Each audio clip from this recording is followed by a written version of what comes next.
पानी से लबालब भरी नदी में कैसे बनाते हैं पुल के पिलर। हैरान कर देगी यह तकनीक। आप लोग ब्रिज से तो गुजरते ही होंगे, आप लोग नदी में पुल देखे ही होंगे।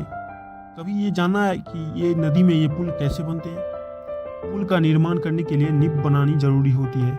पूरे प्रोजेक्ट को ध्यान में रखते हुए नींव को लेकर पहले ही प्लान तैयार कर लिया जाता है। पानी के बीच में रखी जाने वाली नींव को कोफर डैम कहते हैं। क्या आपने कभी सोचा है कि नदी या समुद्र के बीच में पुल कैसे बनाए जाते हैं? आप यह तो देखते होंगे कि नदी पर पुल पिलर के सहारे टिके रहते हैं, मगर बड़ा सवाल यह है कि आखिर नदी के बहाव के बीच इन पिलरों को कैसे खड़ा किया जाता है। नदी के बीच पुल बनाने के लिए किन तरीकों का इस्तेमाल होता है, आज हम आपको ऐसे ही सवालों के जवाब देने जा रहे हैं। इसे जानकर आप यह समझ पाएंगे कि नदी के बीच पिलर बनाने के लिए इंजीनियर्स को किन दिक्कतों का सामना करना पड़ता है और फिर कैसे इसका हल निकाला जाता है। सबसे पहले यह जानिए कि नदी पर बनने वाले पुल कई तरीके के होते हैं।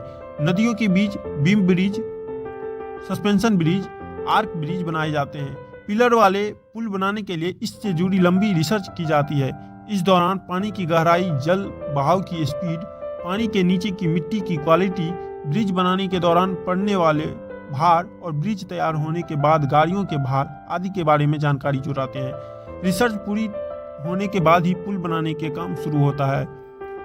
नींव बनाने की जो प्रक्रिया है, नींव मतलब उसमें नदी में जो नींव डालने की प्रक्रिया है, चलिए उसको समझते हैं। पुल का निर्माण करने के लिए नींव बनानी जरूरी होती है।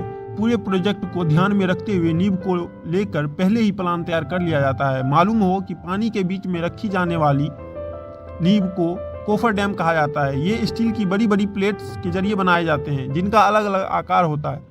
कोफर डैम को पानी के बीच में रख दिया जाता है, जिससे पानी आसपास में बह जाता है। कुछ समय बाद इस कोफर डैम में नीचे की मिट्टी दिखाई देने लगती है। इसके बाद वहां पिलर बनाने का काम शुरू होता है। इंजीनियर्स इसके अंदर जाकर काम कर सकते हैं।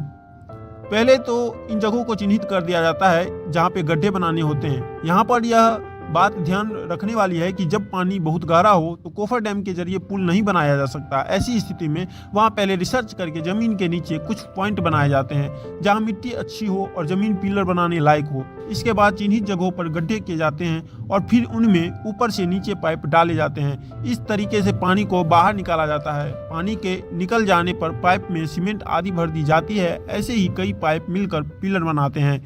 मालूम हो कि पुल बनाते वक्त आधे से ज़्यादा काम तो दूसरी साइड पर चल रहा होता है, जहां पुल के ब्लॉक्स तैयार किए जाते हैं। इसके बाद एक से दूसरे पिलर के बीच ब्लॉक्स को सेट करते हुए पुल बनाया जाता है।